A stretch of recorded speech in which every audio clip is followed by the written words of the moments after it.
O governador de São Paulo, Tarcísio de Freitas, uma reportagem aqui da Folha de São Paulo, trazendo um pouco de bastidores de um desconforto dele, um desagrado dele com as articulações de pelo menos 3 aliados para a disputa pelo governo de São Paulo em 2026, mostrando desagrado ali com o prefeito Ricardo Nunes, com o secretário de governo e presidente do PSD, o Gilberto Kassab, e o presidente da Alesp, André do Prado. Diante de movimentações deles, Tarcísio decidiu enquadrar, de certa forma, traz aqui a reportagem, o grupo, relembrando que ele é o candidato ao governo e buscando o apoio de equipe e parceiros para a reeleição dele, além de querer o fim de rumores sobre uma possível candidatura à presidência. Essa iniciativa aí aconteceu em meio aos relatos de um clima tenso entre o governador com esses nomes que eu trouxe aqui e as especulações sobre um possível distanciamento, embora o Palácio do Bandeirantes negue qualquer indisposição, Andrés. A gente sabe que mesmo inelegível, o ex-presidente Jair Bolsonaro está ali insistente em colocar o nome dele até o último segundo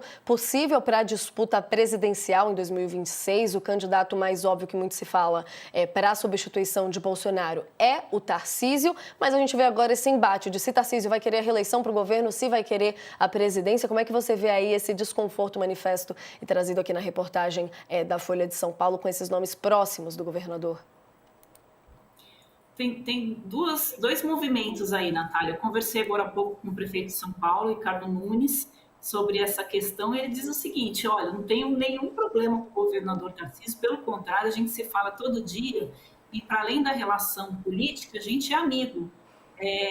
Não combina muito com o perfil do Ricardo Nunes, está disputando ali um espaço que está ocupado. Então, as movimentações políticas aí para ocupar esse espaço, né, que está vazio, porque o Tarcísio é sempre colocado como um eventual candidato à presidência da República, mais ali do Gilberto Kassab e também do André de Prado, que é do PL, que é o presidente da Assembleia aí em São Paulo. Então, o PL tem o André de Prado como um nome que eles podem apoiar, e o Kassab está se movimentando muito, tanto que hoje ele teve uma reunião com a senadora Mara Gabrilli, que é do partido dele. Eles conversaram sobre 2026 e o Kassab deixa que esse assunto seja colocado na mesa.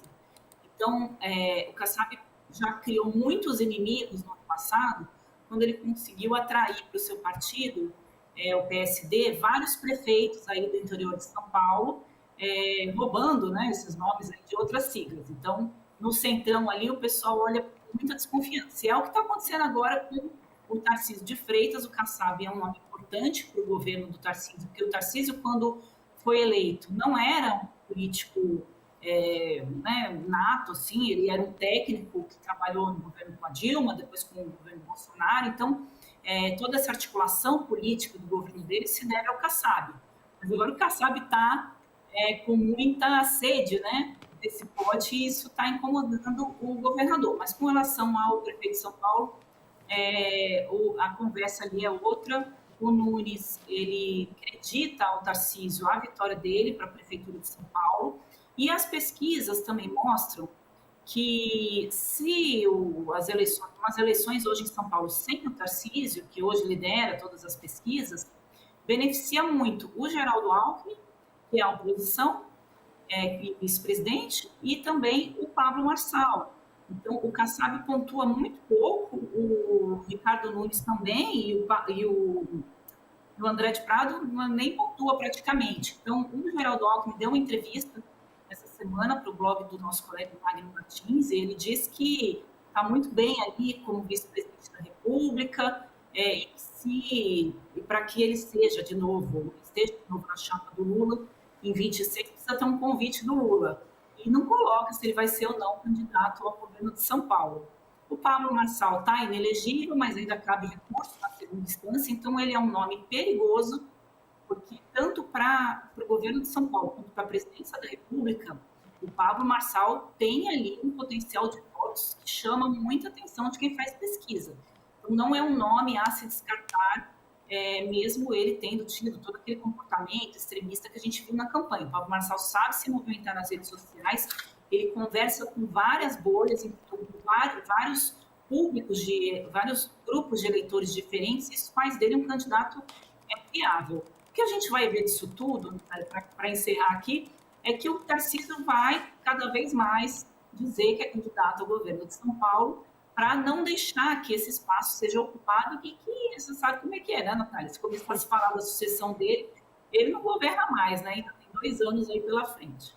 Não, com certeza. E, Andresa, enquanto o pessoal, inclusive, vai fazer um ajuste rápido aí no seu áudio, aproveito para trazer um destaque aqui do Datafolha, falando justamente sobre os desejos da população de São Paulo quanto ao futuro político de Tarcísio. A gente tem aqui, ó, a maioria da população de São Paulo afirmando que Tarcísio deveria concorrer à reeleição no ano que vem, em vez de renunciar ao cargo e tentar a presidência. Essa pesquisa, então, trazendo que 58% dos entrevistados acredita que ele deveria, sim, concorrer a um segundo mandato no governo de São Paulo. Já 30% afirmam que ele deveria ser candidato a presidente da República e 12% não souberam responder a essa pesquisa. A margem de erro dela, inclusive, é de 3 pontos percentuais para mais ou para menos. Nesse levantamento que ouviu 1.500 eleitores com mais de 16 anos em 81 cidades paulistas.